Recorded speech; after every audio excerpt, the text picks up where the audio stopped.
Il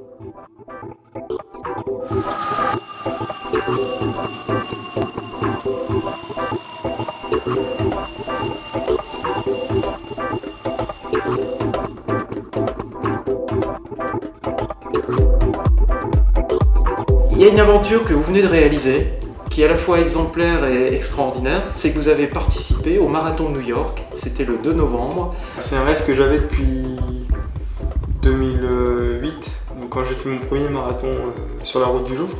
Je me suis dit un de ces jours, dans 10 ans, je ferai le Marathon de New York. Ouais. Et là on m'a proposé directement de faire, donc au mois de novembre, il y a un an, le Marathon de New York. Et là je leur ai dit mais c'est quoi, c'est 2014, 2015? Mais ils m'ont dit 2014, bon bah, je dis ok, on est parti, on y va. J'ai pas réfléchi, j'ai dit oui. L'objectif principal c'était de finir, après bon j'avais un temps dans la tête qui était de 3h30, mais 3h30 sur un temps entre guillemets normal, dans des bonnes conditions. Dans des bonnes conditions, ouais. sans trop de vent, sans pluie, et là malheureusement il n'y a pas de pluie du tout, mais le vent était très fort. Des rafales de 80 km/h, donc ça y est, on y est, il n'y a plus qu'à attendre le départ. Oui, oui. Déjà une grande joie d'y être, on va aller chercher le dossard vendredi après-midi, faire la queue, voir tout ce monde dans le palais des expositions de New York. C'est impressionnant. Ouais. Vendredi matin, on a un bus qui est venu nous chercher à l'hôtel pour nous faire découvrir tout Manhattan. Vous étiez à l'hôtel dans quel quartier? À 2 pas du World Trade Center. D'accord, bon, bah oui, effectivement, vous étiez au cœur de New York. Au cœur de New York. Ah, oui. Bah, j'ai vu l'église de Harlem, magnifique. Vous êtes allé aussi sur le site du World Trade Center. Le site du World Trade Center, j'ai passé la journée de samedi là-bas. Oui, oui. Ça devait être très émouvant. Très émouvant, oui. Et je m'attendais pas à ce que ce soit aussi large, même sur le marathon, quoi. Je m'étais dit, avec le monde, les routes sont larges, mais il va pas avoir beaucoup de place, non, quand même, mais il y avait de la place. Avant d'arriver sur la ligne de départ, où le départ était prévu à 8h30, entre Staten Island et Brooklyn. Mais les handisports, on y va en bus, et avant de monter dans le bus, on est fouillé donc avec un détecteur de métaux, un peu comme à l'aéroport, mais sans cabine, quoi. Combien de participants au Marathon de New York? 52 000. 52 000 pour cette édition 2014. Ouais. Et donc vous partiez un petit peu avant, hein, c'est bien ça, hein? 1 heure avant les premières féminines. Catégorie handisport, je pense qu'on était 75. 50 fauteuils hommes, 25 fauteuils femmes, il me semble. Donc vous avez fait ces 42 km donc en solitaire quasiment. Quasiment en solitaire. Avec quand même le public tout le long du parcours, je suppose. Tout le long du parcours, de Brooklyn jusqu'à l'arrivée à Manhattan. On est porté, on est poussé, même si le vent il nous pousse dans l'autre sens. C'est un fort moment d'émotion. On pense au public qui, la douleur on la sent plus.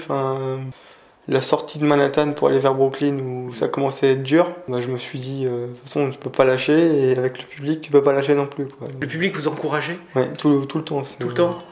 D'accord. Dans toutes les langues, en français, en anglais, en espagnol, il y a vraiment tous les pays qui sont représentés, donc beaucoup de Français dans le public, même des Français de la région qui me connaissaient. Vous êtes donc licencié l'US Tourcoing. L'US Tourcoing, l'Union sportive de Tourcoing, donc qui est quand même le club phare du secteur. Et d'ailleurs, je crois que vous êtes le seul handisport du club. Oui, je suis le seul handisport de l'US Tourcoing. Il y avait 4 représentants de l'US Tourcoing au Marathon de New York. On était 4, ouais. Alors il y avait quand même un supporter plus attentif que les autres, je crois, c'est votre papa qui était là-bas.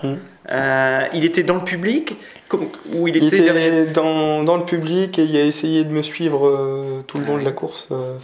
Il a couru. En prenant le métro, a essayé de dans chaque quartier, a essayé de... Donc il descendait dans les stations de métro pour vous rattraper à la station suivante. Et ça a fonctionné? Ça a fonctionné, oui. Il m'a vu 4-5 fois, moi j'ai dû le voir 3 fois, parce que avec le monde, des fois, même si... des fois j'ai vu des vidéos où il criait après mon nom et je l'ai même pas entendu, mais... D'accord. Après, il y a tellement de monde que... Vous avez donc bouclé la distance, 4h35 et 34 secondes exactement. C'est loin de ce que j'espérais au départ, mais avant même le départ, je savais que les 3h30 allaient pas être faisables, puisque avec le vent, oui, il y a du relief, mais en principe, la vitesse que je perds dans les montées, je suis censé la gagner dans les descentes.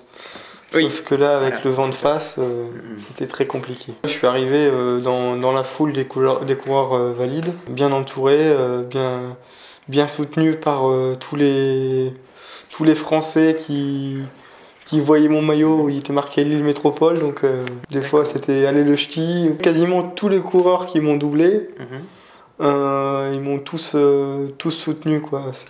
Enfin, je m'attendais pas à ça à New York, quoi. Dès le tapis d'arrivée passé, là j'ai été directement pris en charge par l'organisation de course pour m'emmener directement à l'espace réservé aux coureurs en e-sport. C'est une médaille qui est remise à tous les participants. J'ai eu la chance de la recevoir directement de la directrice de course de New York, le Dossard. Ouais. Donc W345. Ouais, W c'est pour wheelchair, donc fauteuil roulant. Et 345 c'est le numéro de Dossard, parce que c'était à partir de 300 les fauteuils. Donc, enfin, ça tiendrait qu'à moi je repartirai pour l'année prochaine refaire le même marathon. Heureusement, il y a un budget assez conséquent. Au niveau de la famille, ils se sont un peu cotisés avant même mon anniversaire pour pouvoir me permettre de partir à New York. Mais... Qu'est-ce que vous vous êtes dit entre marathoniens? Avant la course, on s'encourage tous.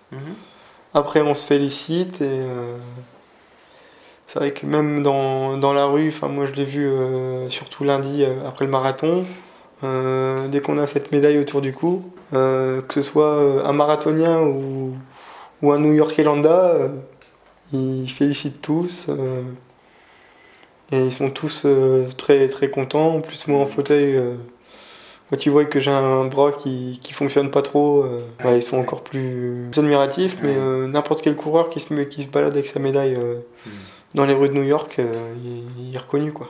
Le marathon, aujourd'hui, hier le rugby fauteuil, demain, vous pensez à une autre discipline? Là, je fais déjà de l'équitation en plus, donc je vais aussi lancer le disque, donc là, il y aura peut-être les championnats du monde ou aux Jeux Olympiques, mais faut voir.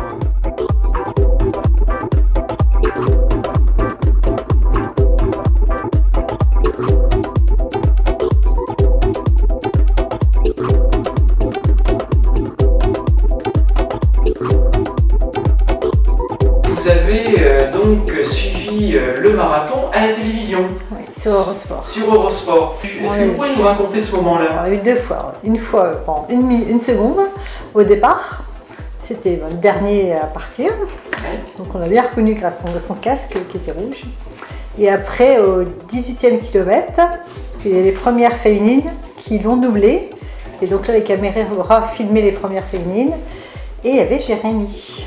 Donc on était super contents, on a crié, on a encouragé comme c'est qu'ils nous entendaient. Vous étiez avec votre fils? Non, il y avait mon fils, ma maman, ma soeur, mon papa. On avait ramené tout le monde pour regarder Jérémy en cas où. Et on l'a eu. Et vous l'avez vu. Donc, je pense que vous l'avez vu un petit moment d'ailleurs. Ah oui. Ça n'a pas été que non, là franchement on l'a bien vu longtemps.